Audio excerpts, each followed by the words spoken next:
Hizkuntza gutxituekin munduan lan egiten duten hedabideek hitzordua izango dute urriaren 20an Altsasun. Txikiak handi ekimenak egiten duten lana hizkuntza hauek normalizatzeko saritu nahi du eta Unai Areillanok proiektuaren arduradunak azalduko digu. Arratsaldeon. Arratsaldeon, bai. Ta ongi etorri, bai. Orduan, konta iguzu zertan datza proiektu hau? Bai, bueno, esan barra dago lehenengo gauza da, berez Sakanako mankomunitatearekin batera antolatu dugula topaketa. Hizkuntza gutxituen inguruan lan egiten duten hedabideak etorriko zaizkigu. Hain zuzen ere, munduan barna dauden hedabideak ekarri nahi izan ditugu.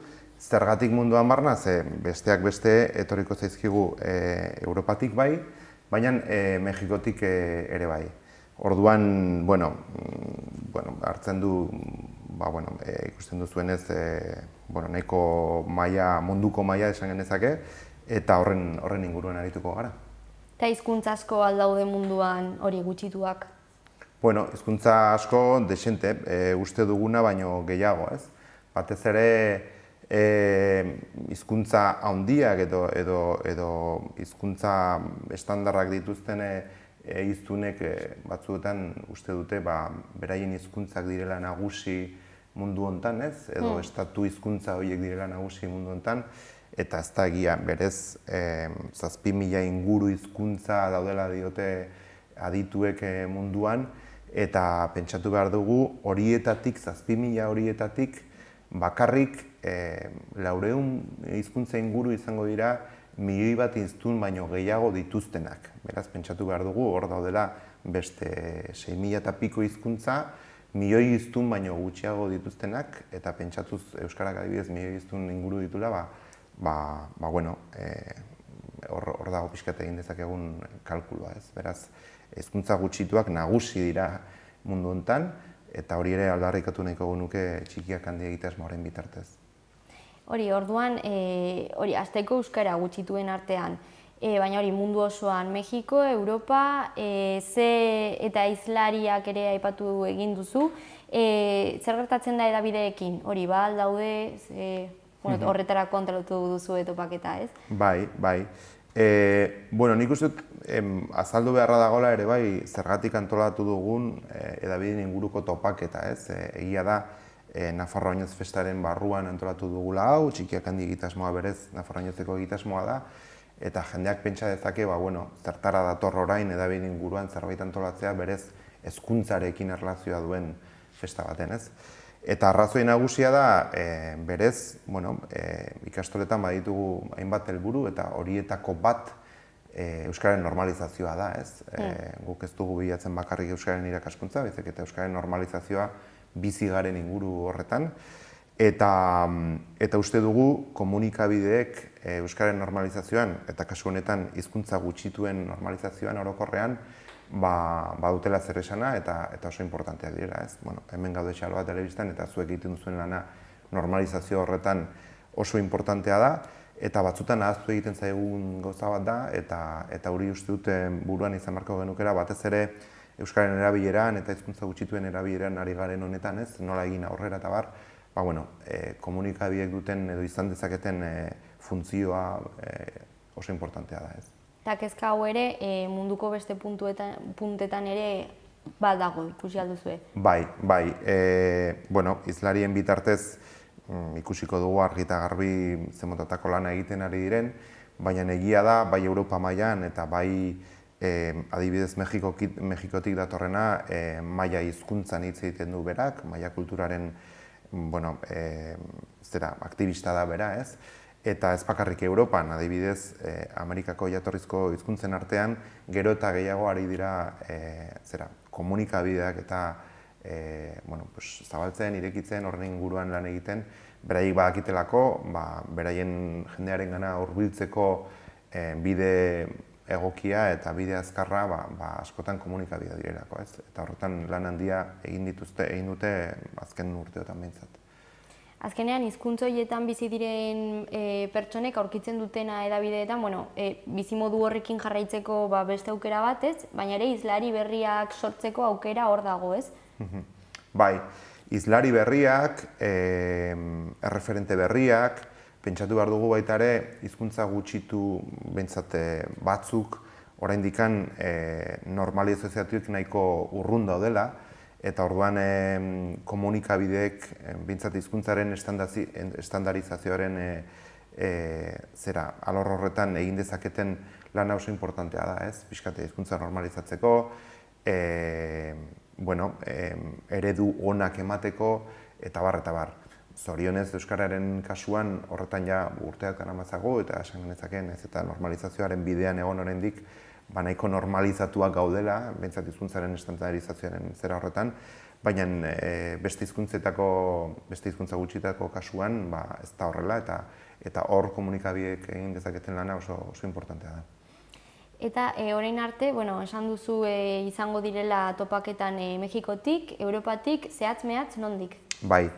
Berez, topaketa antolatu dugu larunbata goizean, urriaren 20an, bi zati izanen ditu, 9:00-tik 11:00 arte, lehenengo zatian Johan Hagman izeneko pertsona batek hartuko du hitza, bera Finlandiarra da, berez, baina Finlandian biziren gutxiengo suediarraren parte da bera. Bakizue Finlandian suedieraz ere hitz egiten dutela, 5-6 suedieraz hitz egiten du, gutxiengo bat da Finlandian, eta bera da horietako bat, horretaz gain Europako batzordean aritua, batez ere hizkuntza gutxituetako batzordean eta eleaniztasun batzordean.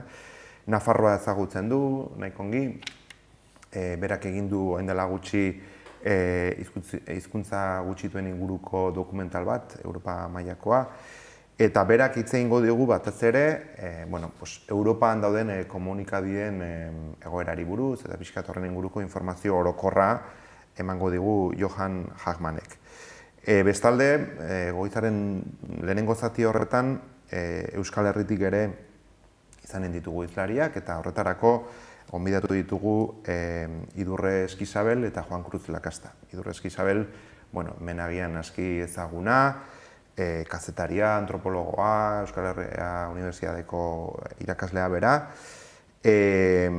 komunikabideetan aritua, orain berrian zutapegile, Euskaldunon egunkarian, 11 lan egin ditu Idurrek, eta berak, beraien zatiari deitu diogu Euskal Hedabideak iragana, oraina eta geroa, eta berak egingo digu batez ere hori, ez? Pixkate Euskal Hedabideen historiko labur bat, eta batez ere jarriko gara etorkizunari begira zemotatako erronkak dituen edo ditugun ikustera. Eta Juan Cruz Lakastak hitz egingo dugu bereiek duten zati horretan Euskal Herria irratia kasuari buruz, azken finean esan dezakegu Euskal Herria irratia kasu bat dela, ez? Nola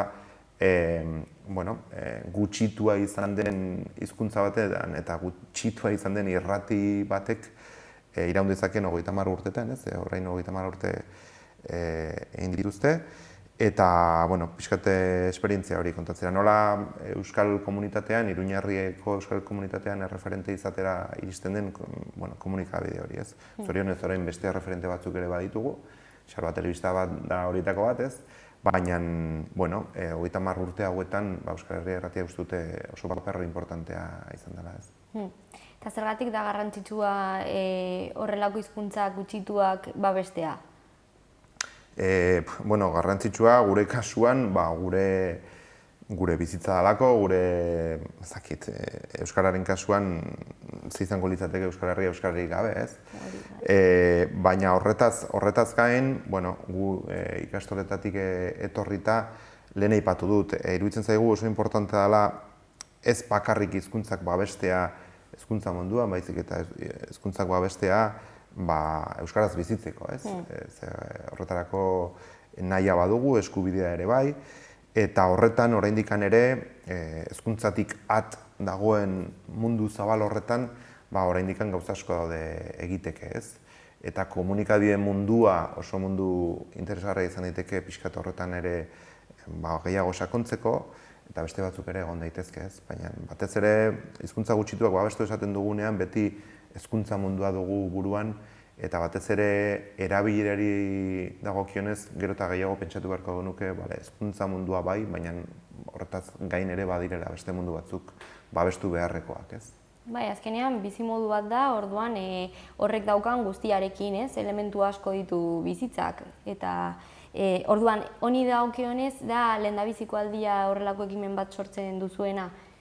Ez da lehendabiziko aldia, berez Txikiak Handia egitasmoa sortu zen 2009 urtean, orduan Etxarriko Andramari ikastolak antolatu zuen Nafarroainez urtea, eta orduan Txikiak Handi izan zen orduko leloa, Nafarroainezeko leloa Txikiak Handi izan zen. Eta gai horren inguruan urte osoko egitaraua antolatu zen, urte osoko programazio zabal bat antolatu zen, eta oinez bezperan Arbizun egin zen Txikiak Handi topaketa. Orduan izan zen lehen aldiz Txikiak Handi egitasmoa sortu genuen, eta lehen aldiz hizkuntza gutxituetako zenbait ordezkarik Txikiak Handi egitasmoa sinatu zuten topaketa horretan, oinez bezperako horretan.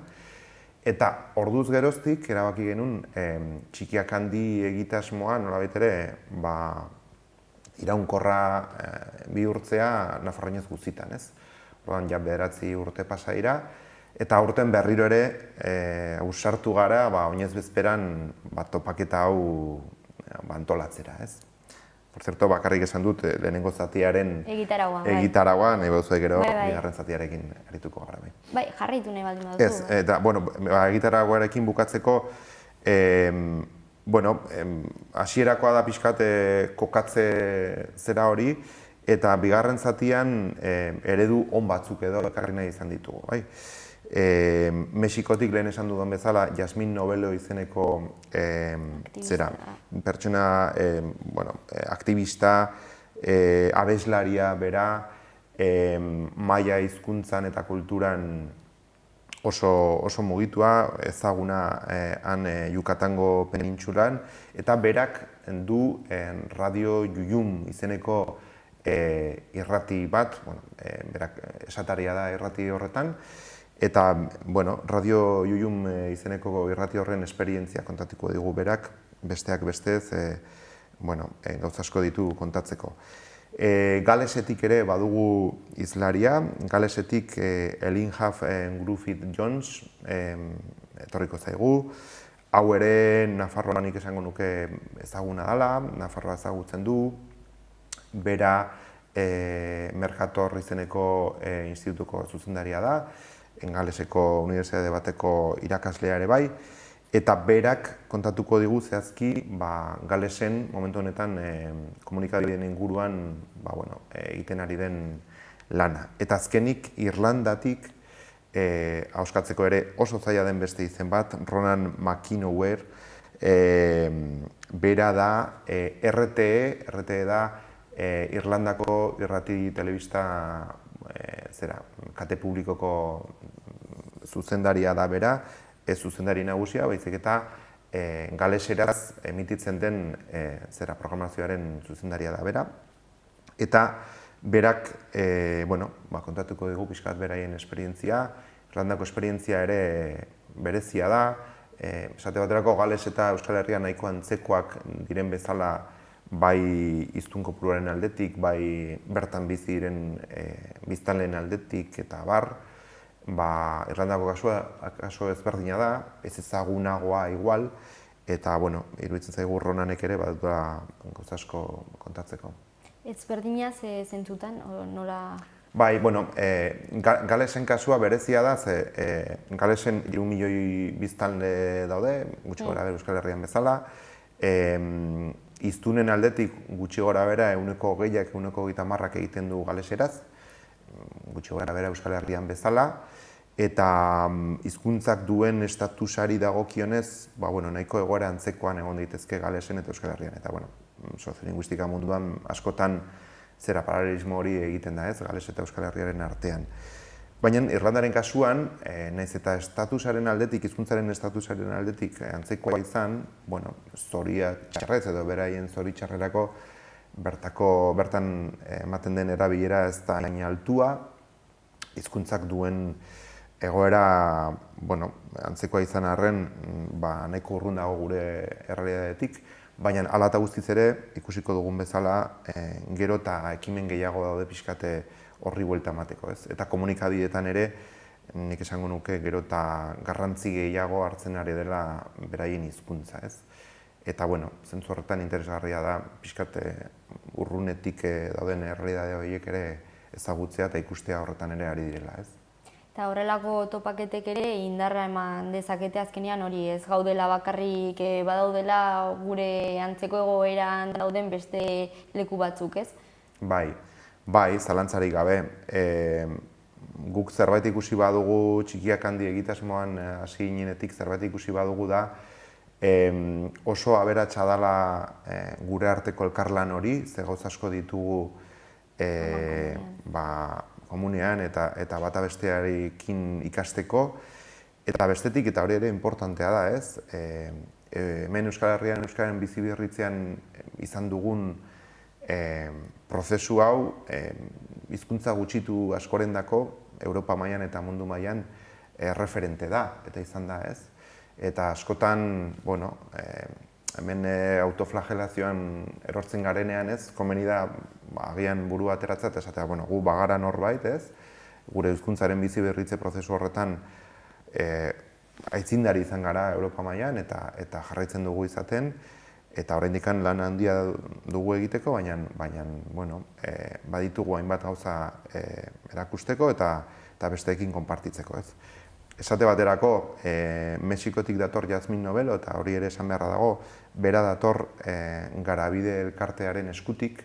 Garabide elkartea da, beraiek esate duten bezala, hizkuntza lankidetza egiten duen elkartea, lan egiten dute batez ere Amerikako jatorrizko hizkuntzekin, baina ere bai Afrikako bariba hizkuntzarekin, kurduekin ere bai ari dira orain, eta Garabide elkarteak antolatzen du ikastaro bat urtero Eskoriatzan, orain iraila urria partean, hizkuntza gutxituak bizi berritzeko ikastaroa da, aditu ikastaro bat da, eta bertan parte hartzen dute batez ere Amerikatik etortzen diren jatorrizko hizkuntzen ordezkariak, eta Jasmin Nobelok parte hartu zuen bere garaian ikastaro horretan, eta orain gure gonbidapena probestuz parte hartuko du ez ikasle moduan, baizik eta irakasle moduan, ze, bueno, berak ja gauza asko egin ditu bere hizkuntza munduan, eta tira, berak ja beste parametro batzutan hitz egingo die, ez?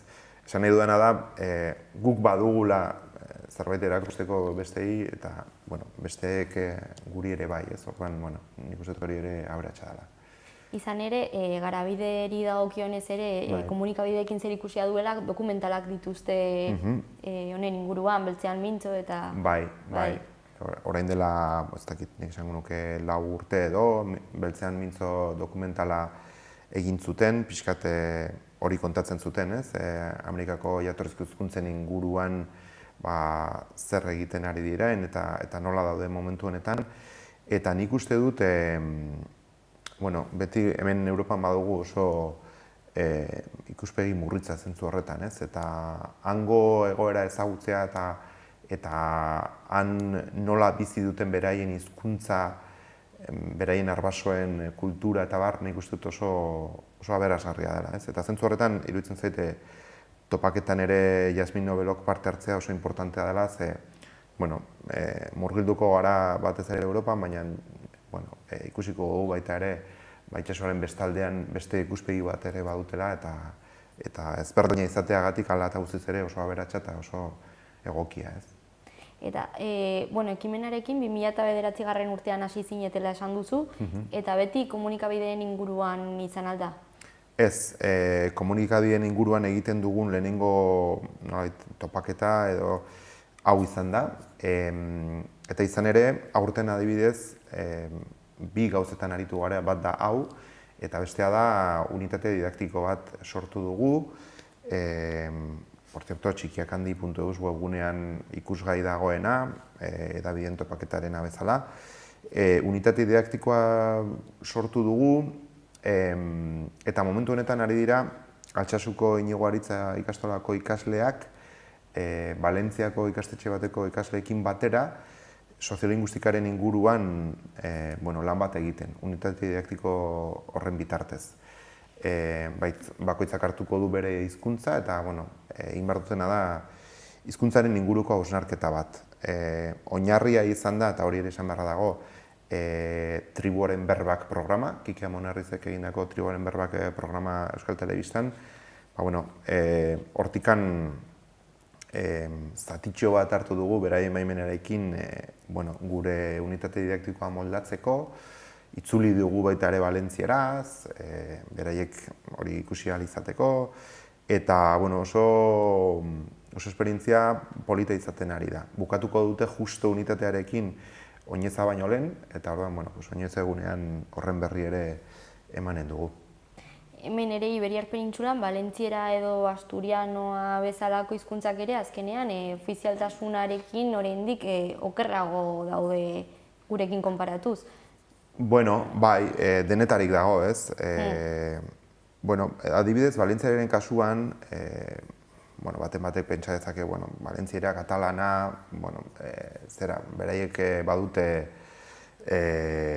debate hori, eta gurekin lan egiten dutenek bintzate garbi dute beraiek katalana hitz egiten dutela, baina Valentziako katalana edo mallorquina edo hori da. Paixos Katalan horren barruan ulertzen dute beraien hizkuntza, eta baina kuriosoa da, ze Valentzierako edo Valentzierak duen egoera, Nafarroan euskarak duenaren oso antzekoa izan daiteke zenbait parametroetan mintzat bai, ez? Bai hizkuntzak duen estatusaren inguruan, bai jendeak beraien hizkuntza nola ulertzen duen horretan ere, badira antzekotasunak, eta horregatik ez da kasualidadea izan, Valentziako ikastetxe bat hartzea kasu honetan unitate didaktikoa gurekin batera lan egiteko, gu egon gara bertan, Valentzian, Eskola Valentzianako elkarte batekin harremanak ditugu, eta ikusi dugu hor antzekotasuna handiak daudela, eta batez ere nahi genuen ikasleen artean ere, lehen ez dut esan, DBH-ko 3., 4. mailako ikasleak dira, eta nahi genuen pixkat berain artean ere hori ikustaraztea, ez? Euskarak eta Valentzierak kasu honetan bere lurraldean badutela antzekotasunak eta jendeak nola ikusten duen hizkuntza, eta hori iruditzen zaigu oso importantea dela, eta soziolinguistika izan daiteke gure ustez behintzat erabileran aurrera egiteko klabeetako bat, ez? Gure gaztetxoek erabileran aurrera egitea nahi badugu, lortu beharko genuke beraien hizkuntzaren inguruko hausnarketa hori egitea. Eta askotan, helduen mundutik hori jakintzat ematen dugu, iruditzen zaigu guk buruan dakagun hori gaztetxoek ere izan behar dutela, eta ez da beti horrela, ez? Orduan, guk hausnarketa hori piztu nahi izan dugu, eta horretara dator unitate didaktikoa, eta horretan nahi dira. Eta horrekin hasi zarete ikasturte honetan edo urte osoa daramazue? Urte osoa daramagu unitatea prestatzen, eta aurten hasi gara esperientzia piloto honekin. Baina gure asmoa da, hurrengo urtetan, txikiak handia egitasmoan, hori izatea egitasmo iraunkor bat, ez? Hau da, aurten hasi gara Inigo Aritza eta Valentziako ikastetxe bateko, Eskola Gabina izeneko ikastetxe bateko elkarlan horretan hasi gara, baina hurrengo urtean, Nafarroan antolatzen duen ikastolarekin batera, atzarriko beste zera bat ikastetxe bat hartuko dugu, oraindik ez dugu garbi zein izango den, baina seguru Europako edo mundu mailako beste hizkuntza gutxituetako bat izanen da, eta poliki-poliki gustatuko litzaiguke holako sare bat egitea ikasleen artean ere, ez? Ze hori da guri gehien bat interesatzen zaiguna. Ikasleen artean ere egin dezatela beraien hausnarketa propioa, eta aukera eman beraiei ere bai ez bakarrik beraien hizkuntzaren inguruan hausnarketa egiteko, baizik eta handik ez dakit zenbat kilometrotara duten beste hizkuntzaren inguruan ere informazioa jasotzeko, ikusteko, begira, hauek ere existitzen dira, eta barez. Guretzat oso importantea da hori. Eta topaketara bueltatuz, hori, ze momentutan erabaki zen hedabideetan zentratuko gara? Bai. Lehen esan dut, Sakanako mankomunitatearekin batera ari garela hau egiten, eta bertako euskara teknikariak erekin hizketan eta lehen aipatu dudana etorri zitzaigun burura, ez? Zergatik ez, atera pixkat hezkuntza mundutik eta goazen nolabait ere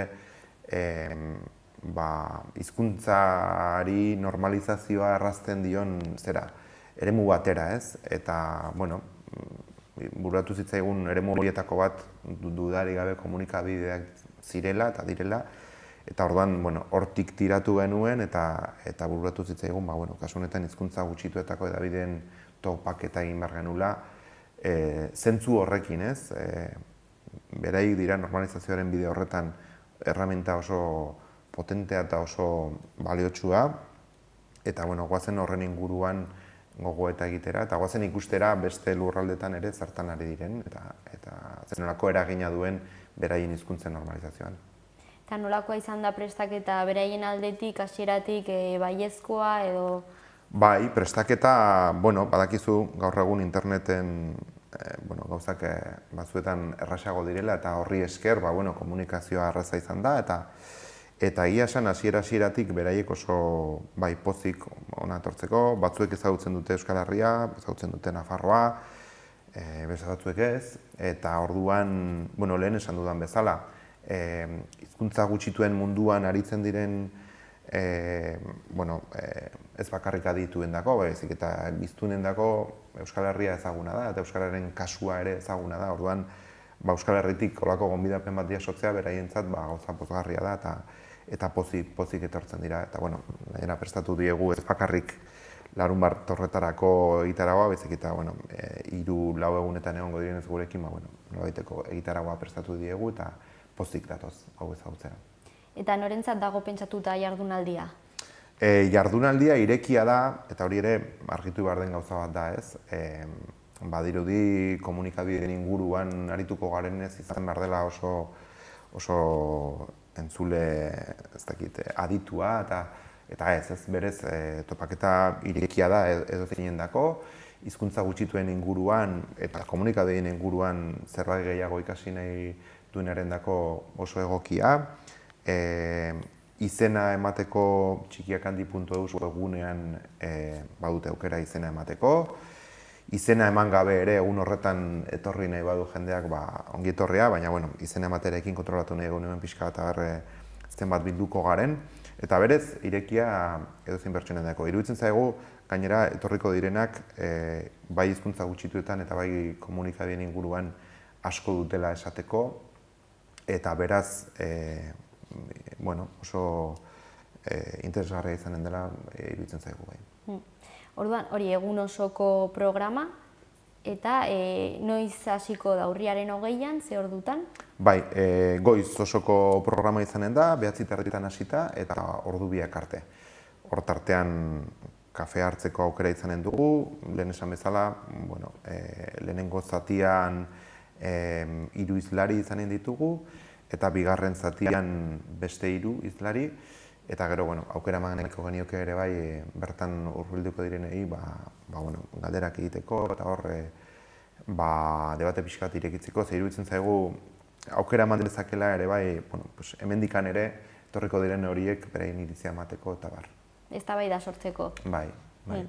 Orduan hori goiza ez eguna. Goizeko, bai, larun bata izanik goizean nahiko, eta gero, beraiekin guk bai jarrituko dugula, asmoa dugu beraiekin berria egunkarira badugu bisita, interesa handia zuten euskaraz aritzen den egunkari bat ezagutzeko, eta horretan zalantzarik ez berria da referente, eta ezagutuko dute, eta noski igandean Nafarroa Oinez Festan parte hartuko dute. Nafarroa Oinez Festan beti egiten da Txikiak Handi manifestuaren sinadura, eta noski hauek datozenez, beraiek izanen dira sinatuko dutenak, eta hitza hartuko dute ere bai, eta gozatzeko aukera ere izanen dute. Asteburu polita orduan, ez? Bai, asteburu potoloa antolatu diegu, eta espero dugu dana primeran ateratzea, eta batez ere jendeak disfrutatzea beraien presentziarekin, ze nik uste dut disfrutatzeko modukoa dela. Mila esker Unai etortzeagatik, eta pasako gara hortik. Mila esker. Hurrengora arte. Bai, arte.